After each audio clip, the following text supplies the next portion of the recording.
Hello everybody! So today an atrocity was brought up to me, and that is that not everybody is aware of what CalTopo is. So I sat down and started writing this blog post here as just sort of a gentle introduction to what CalTopo is and some of the things we can do with it. Now it's worth noting that neither the blog post nor this little screencast here is going to be anywhere near a complete guide to everything you can do with CalTopo. It's absolutely huge and it's insane everything you can do. But this should be a good place to get started. So with that being said, let's jump right on in and take a look at CalTopo itself. So the first question that comes to mind is, what is CalTopo? Now, at its most basic level, CalTopo is a tool that allows you to display and sort of explore topographical maps. In fact, it displays a topographical map of the entire United States. And that feature on its own is awesome. But CalTopo goes far beyond that, as we can see, allowing us to layer things on the map, add markers, measure distances, all that good stuff, which we'll start to get into here in a moment. But this right here is sort of similar to what you'll see the first time you go to CalTopo. You end up with just a zoomed out, kind of chaotic looking view. It doesn't look like much. But as we zoom in, we can see that this is a continuous topographical map. And it's a topographical map, as I said, for the entire United States. Now, for the purposes of this little demonstration, I want to be in an area that I'm more familiar with. So I want to center this on Red River Gorge, just because I know the area so well. So what I'm going to do is go up here in the search bar, and I'm just going to search for Red River Gorge, and I'm going to hit go. And as you can see, it centers me on Red River Gorge in Kentucky. That'll just help me out with explaining some of this stuff because it's an area I'm more familiar with. So with that being said, let's get on to our first section and talk about the layers within CalTopo. So CalTopo has a concept known as layers, and if you're familiar with a program like Photoshop, the layers in CalTopo work in a very similar fashion in that you can stack them for more detailed views and such. If you're not familiar with that, just stick with me here and I think it'll become more clear with what I'm saying. So what we got here is the default layer, and the default layer is nothing but a bunch of topographical maps from the United States Geological Survey. And as you can see, it just takes all these different maps and it pieces them together into one big continuous map. Now there is a bit of an issue with this view, or a few issues I should say. So first of all these maps were created at different periods of time. And if we zoom out, you can actually see the different maps this is composed of. So like this is a given map, this is a different map, this is a different one. So all these were produced at different times, which means they may be of varying accuracy. So that's problem number one. Problem number two, because sort of related to that, is that these maps all have a slightly different look and feel, and in my opinion it's kind of jarring and can make things a little bit harder to read and process. That might just be the way my brain works. But especially if you get somewhere that's on like the border of two maps, in my opinion this just looks messy between the two styles. And the last problem is that these maps were obtained by actually scanning physical hard copy maps, which means that sometimes the resolution on these isn't the greatest. Your mileage may vary. But luckily there are other preset layers. And if we go over here, you can see them right here, preset layers. So the first one that we'll discuss is this Map Builder Topo. And if we click on that, you'll see it looks quite a bit different here.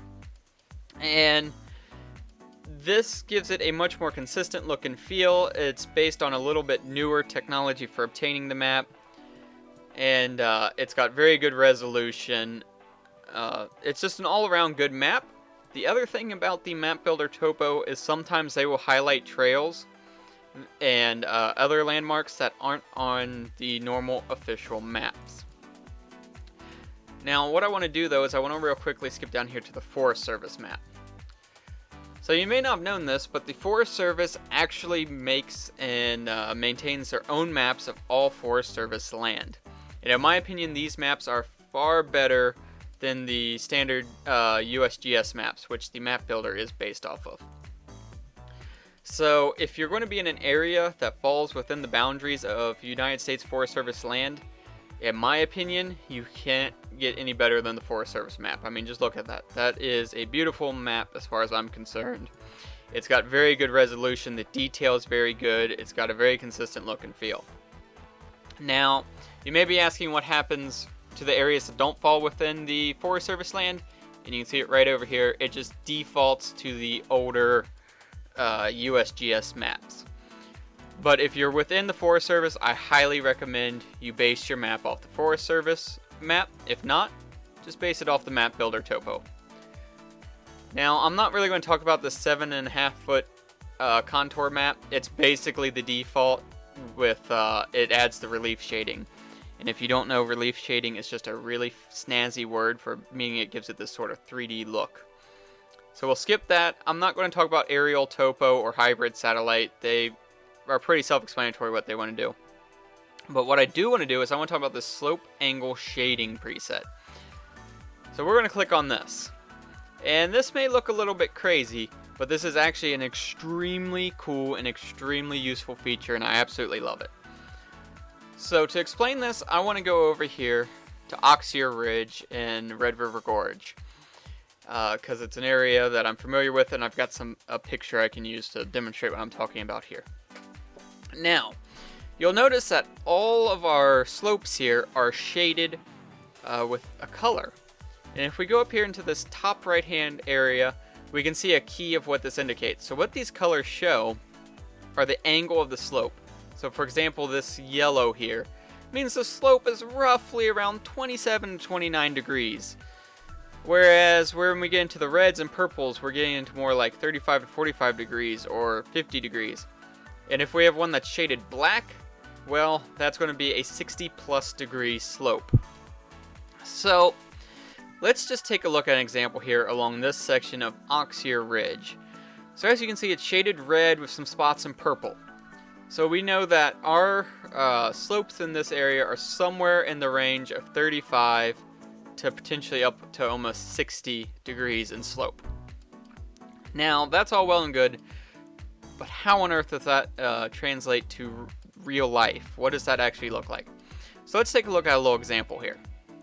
So again, I'm looking at this area along Oxier Ridge, and to give you an idea of what this would translate to in real life, here is what that spot looks like. This is a photograph that I took quite some time ago. It's been quite a while now. And as you can see, that shading corresponds to a rather steep incline indeed. So that gives you a little bit of an idea. And the reason this is useful is we can use this to start planning routes, or to figure out how hard a route's going to be, or that sort of thing. So if I'm particularly from off trail, I can get an idea of, okay, how bad is that scramble going to be, or is it even possible without, rappelling gear or something along those lines. This will allow you to really, in my opinion, much more easily judge how steep a slope is than simply looking at the contour lines on your map. Now, another great feature about the layers, as I said, is we can stack them. So let's say I really love this slope angle highlighting feature, but I really rather have my Forest Service map. As I said, I love the Forest Service maps. Well, the good news is I can actually layer my slope angle shading over top of this. So if I go up here to this little box here, you notice when I hover over it, I get this menu here. And this allows me to stack layers on top of my map. So as my example said, I want to add the slope angle highlighting to this map. So if we go right here, you notice there's the slope angle shading. If I check that, well, look at that. Now that slope angle shading is applied to my Forest Service map. Pretty cool, I think. Now there's one other thing I want to show you that you can layer on here. I'm not going to talk about all the possible layer options. There are just a mind-boggling number of them. You can have all kinds of them stacked on top of each other, and you can end up with some really crazy maps. But going over everything is far beyond the scope of this little introduction here. But I do want to show you one more layer you can have. So let me toggle off the slope angle shading. and I want to do the sun exposure. So if I check that, and it's going to take a minute for it to process because it's got to calculate sun exposure for everything that's visible. But as you see, it will slowly start to calculate it, and it starts filling the map with color. And as the name implies, what this is doing is this is indicating the amount of sun exposure any given spot will receive. So the darker the yellow or orange or red, the more sun exposure. The darker towards blue, the less sun exposure. So let's go over here and look at Raven's Rock, somewhere that I've done a video recently. So if you refer to that, you can kind of get an idea of what this might look like. You can see right here is extremely exposed to the sunlight, whereas back here isn't so exposed, implying that there's probably some thick tree cover right here. So this can be a great way to plan how much sun exposure you're going to have in a particular spot. And sort of a side effect of this can be a good way to figure out where you might actually have good views from. So for example, I can see that right here along Oxear Ridge, there's little to no tree cover. So I can assume that I'm going to have a good view off this spot of Oxear Ridge. And I know from experience that you do indeed. So that's just a handy little feature. It's really cool that it's got that, and can be quite useful for trip planning, photography planning, all that kind of stuff. Okay, so now that we talked about the layers, I want to go on to the next section here, which will be adding objects to our map. Now, if you thought the layers were useful and cool, this is just going to blow your mind, because this is where this program becomes just mind-bogglingly useful. So if we go over here, you'll see that we've got this add object option here. And if I click that, I have all of these objects I can add. So I'm going to start with the simplest one here, and we're only going to cover a couple of these because, like I said, to go over everything with CalTopo this video would be just endlessly long. But the simplest one to understand is the add marker. So I'm going to click that, and you see it just plops a marker down right in the center of the map, wherever happens to be centered in my view.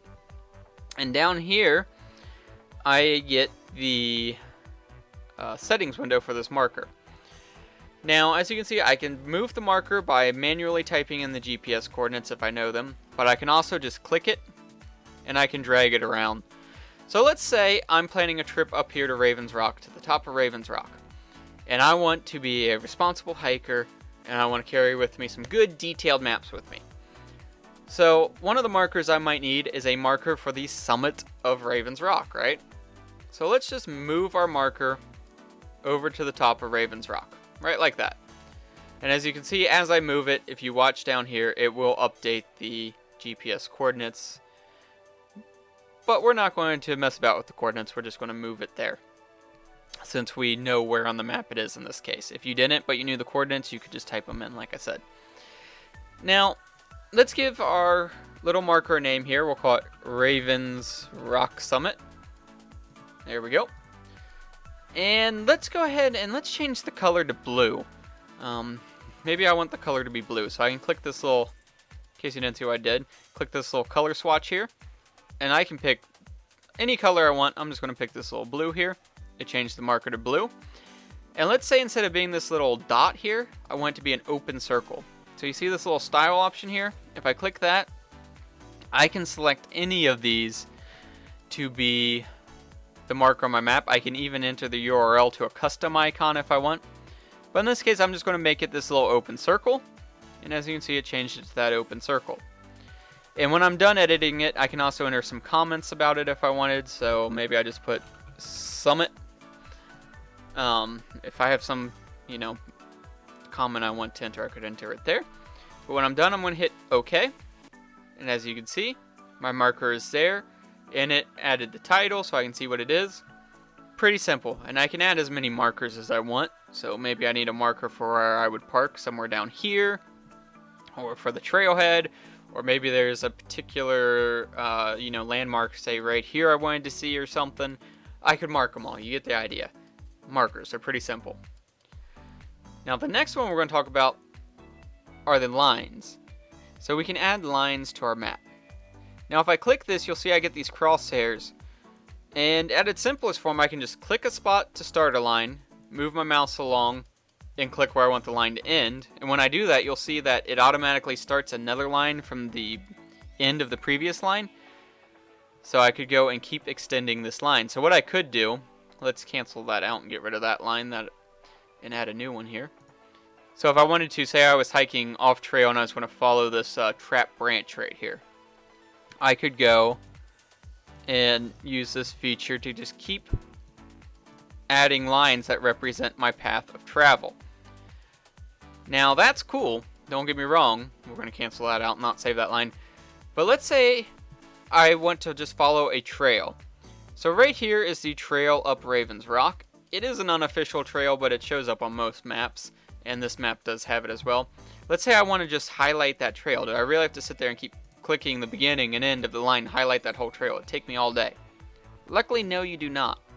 So if I go in, add the line, you notice how all the trails get highlighted here? And I can select one, so I can select a trail, and if I click on it, now my line will tend to follow that trail. As you can see, if I just keep moving my mouse cursor over the trail, it'll snap the line to my mouse pointer, and it will highlight that trail up to there. So if I click at the beginning of the trail, go over, click at the end of the trail, look at that. My line follows that trail. I can give this a name like Ravens Rock Trail, and I could say okay, and there we go. Look at that. I have a line that follows the Ravens Rock Trail, and I didn't have to sit there and keep clicking. It just sort of auto-magically snapped to the trail, which is just awesome. And I don't know if you saw, but you can also go in here.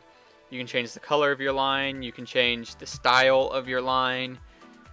You can change, how the opacity of the line, so how see-through it is. You can just do all kinds of crazy things. You can change the thickness of the line, so if I want it to be a little bit thicker, I could do that. So those are lines. Incredibly useful, obviously.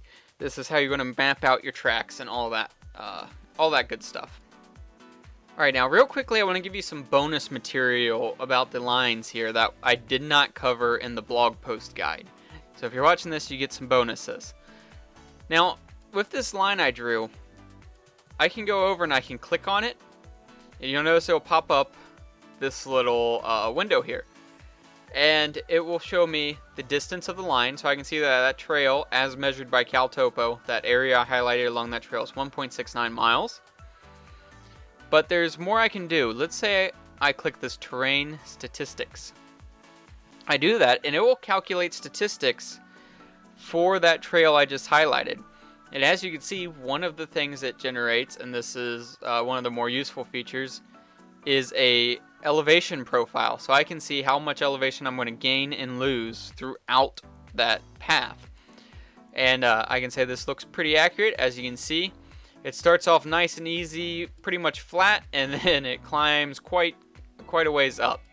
And up here I'll tell you, in total you're going to gain about 928 feet and lose about 400 feet.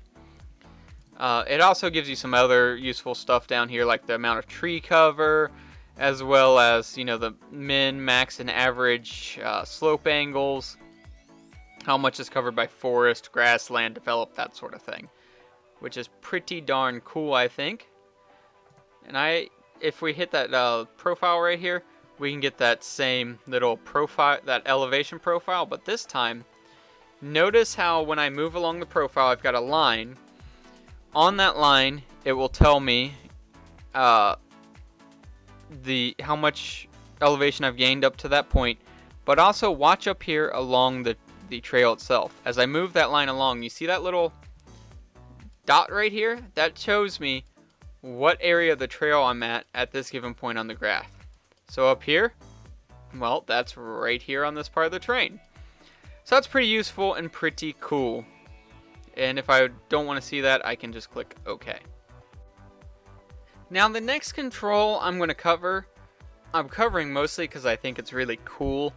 I can't off the top of my head think of a practical use for it other than maybe some search and rescue applications.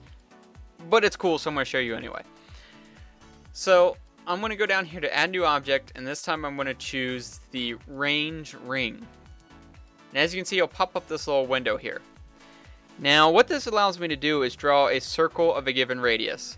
So for the purpose of example, I'm going to put a 1 mile radius circle centered on Ravens Rock. So I'm going to type in 1, choose miles for my unit of measure.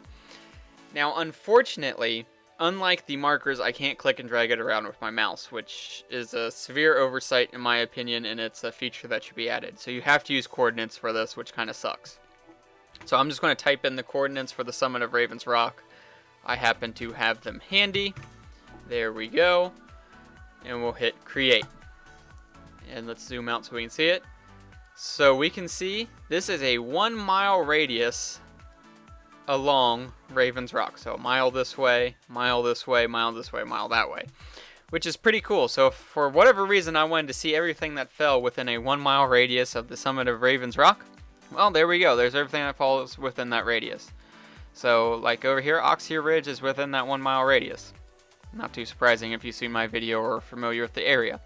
So that's pretty cool.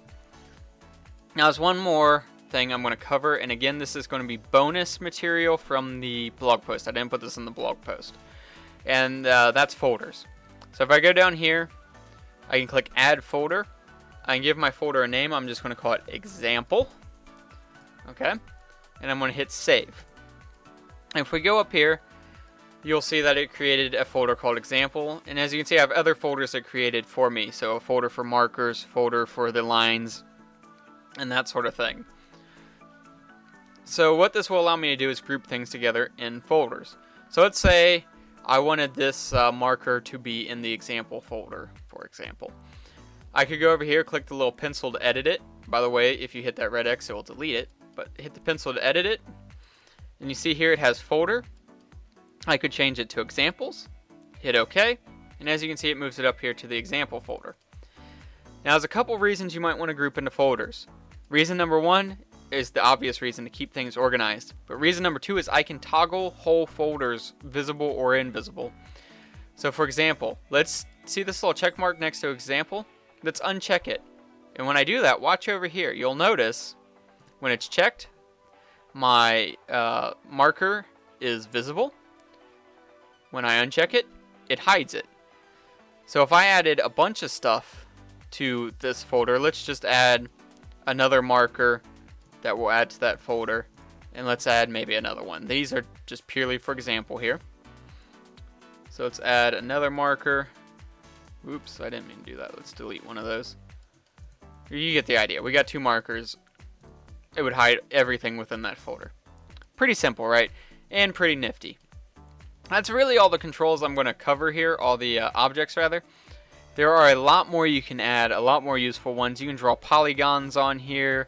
You can add bearing lines, which, you know, I'm not going to do a specific one here, but you can give it a label.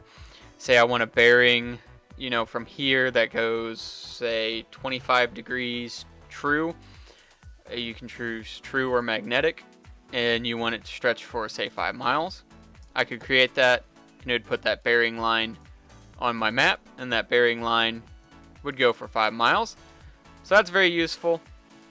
Again, I'm not going to go into detail with that. I didn't even include that in my blog post. But this is just meant to be a very simple overview. So that is a good little overview of the some of the objects you can add. So next up, I want to talk about printing, and there will be a bonus on saving your maps. Okay, so I want to real quickly talk about how you can print your maps.